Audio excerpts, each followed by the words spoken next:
On this scenario, what we have is there's been an incident involving two perpetrators. One of the perpetrators was killed by the police. The other one was injured. He's en route to the hospital. And in the post-incident brief, in interviews of witnesses saying that potentially was a third party involved in the initial incident. So the purpose of this scenario is to evaluate the team's ability to conduct a search of two buildings for the potential third suspect. And how they do that, there's no time limit on this drill, on this exercise. So we're seeing different techniques, different methods, different protocols that the different teams have developed. Obviously, after Columbine, there's a big push for active shooter. That involves a dynamic response. Other types of police incidents involve a more controlled, deliberate response to the incident, and this is that's what this stage is set up to evaluate. Wow, excellent. So is there going to be a lot of not just going through the details, but like literally digging through drawers, exactly, furniture, searching? How thorough is the search? Is everything searched? When they come upon a suspect, is that suspect controlled properly? Is he or she challenged? Are they interviewed? Are they interrogated to the point as far as is there anyone else in the house? Can you draw us a map of the house? Can you give us information that might help us find this suspect? Is there anybody else in the house? In this case, there is. We have a night watchman who's been drinking beers, passed out on the couch. His buddy is in the house also, in a different room. He's also passed out. Both are armed. When the police come in, they are unresponsive, and they, obviously, because to support the scenario, role players have canned responses that they offer. Okay. Now, I see that there's obviously two different buildings here. Is that to, I guess, a garage versus house, or? Well, it just so happens in the scenario the second building is in fact a garage, but there's two structures that the teams have to search and clear to exhaust all of their efforts to find this third party, potentially third party. Wow, that's pretty cool. But you said this isn't time related at all. This is just being as thorough and as there's no time limit, so the teams can use whatever protocols they choose to use. It could be dynamic, it could be deliberate, or something in between. So that's their call. The teams were all given a brief sheet on this scenario last night. Oh, okay. So they had time to really got the information they needed to develop a plan. Plan A, Plan B, Plan C, depending on how thorough they were, they put into it. And then once they get here, once we have them geared up here, we ask them if they have any questions. If they don't have any questions, they're on time, they go. And then it's their operation until the team captain tells the lead here, the lead official, that the area is secure. Now, you mentioned earlier that there were some scripted protocols or responses from said witnesses and participants. Now, with some of those responses are, I guess if one of the officers or one of the members here were to say miss a step, would I guess the participants or witnesses, whatever, be more or less instructed to keep away or just sort of plain mute or down to the whole situation? In this scenario, the role players have said if you're asked a specific question, you give a specific answer, you do not volunteer any additional information. Okay, cool. So there's certain things we're looking for, and if the police officers don't ask for that information from the role player is not going to give it up. Perfect. Awesome. Well, this is how much longer do you think we got to go here for the next round? We've done. Or I guess a better question is how many teams do you think are going to come through today? Well, we have my understanding is that we have 12 teams participating. Before the day's over, we'll have all 12 teams run this scenario.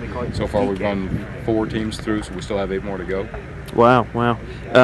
Average time, what do you think for most of the teams? It depends upon how thorough and the technique the plans that they use. Perfect. We had one team go through here, start to finish, in about 10 minutes. Wow. The last team went through here took almost 40 minutes.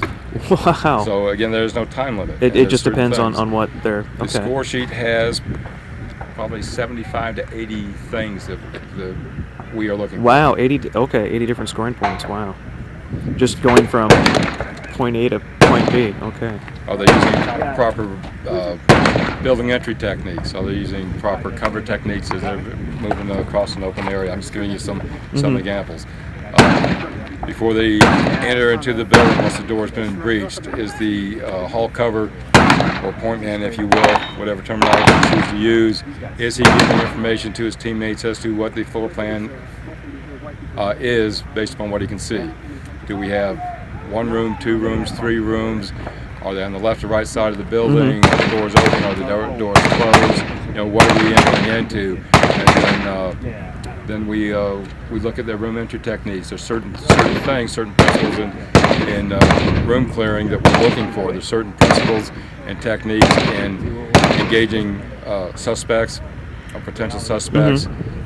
How are they controlled? How are they interrogated? Are they challenged? There's a lot of different things in that 80-plus point list that we're looking for, and they're based upon the scoring is based upon the team's thoroughness in executing all of these scoring points that we've established for this scenario. Awesome. Well, I'm really looking forward to watching this thing get going. We'll breach first to the left or the right? We have a 5-man team. Okay. So what they're going to see is what we call opposing doors. So we're looking at how they cover these doors before they make entry and how they enter these rooms. Okay. Now, when the teams come in, do they generally stay grouped, or do they just kind of flood the house? And depends upon their that depends entirely on the team. That's awesome. For room clearing, there are techniques. We'll see some teams use techniques that are 30, 35 years old. Some teams are using techniques that are as effective or more effective, but they're done in a different way where a lot more can be accomplished in a shorter period of time. Okay. And sometimes with less manpower. So it just depends upon the training and the expertise of the individual teams and what their protocols again. Some agencies, since they're controlled by higher ups, True. teams may want to execute certain techniques, and for real or perceived issues, what they would like to do is oftentimes controlled or restricted, I should say. Right. So.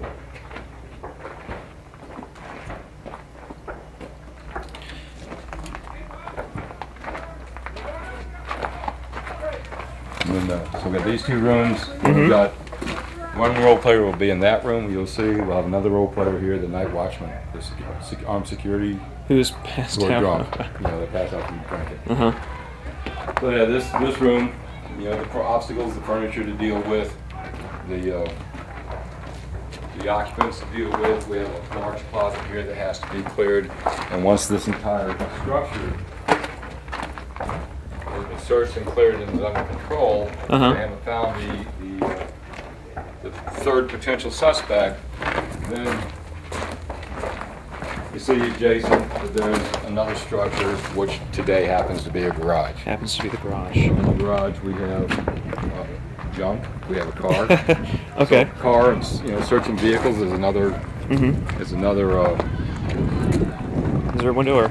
No. Okay, just through the door. Dad, coming in. So Chad's the bad guy. Hello, bad guy.